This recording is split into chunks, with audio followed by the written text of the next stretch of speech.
कथा में पंडित जी कल के नारी के सम्मान करक चाहिए, नारी पूजनीय हुई है, वंदनीय हुई है। जे घर में नारी के आदर नहीं हुई है वही ठाम से लक्ष्मी जी तुरंत भाग जाए है।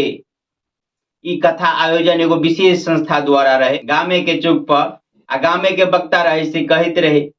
ठीक ही कथा समाप्त भेले तो वक्ता महाराज जैसे उतरले मंच पर से तेनहर उन्हर देखे उनका गौरी लगे जैसे एगो लड़का रहे से हो रही सुनी लग गया। ओकरा कहके मोटरसाइकिल से आयल छी? कहके हाँ हमरो ने चलिए। ओकरा मोटरसाइकिल पर बैठ के एले, दरवाजा पर उतार दिल के।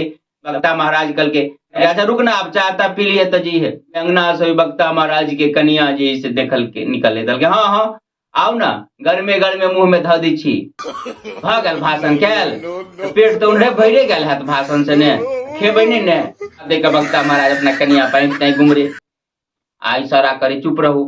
क्या तो लड़का सुनित रहे इज्जत के सवाल रहे, लेकिन ओकर कनिया कहे हम के चुप रहे, हम केरो कमेला खाई छिए, राज में बसल छिए। अवती देख के वक्ता महाराज के नहीं रहल कहे मारब कि नहीं खेलात। अभी लड़का कहे हाँ हाँ से नहीं करियो।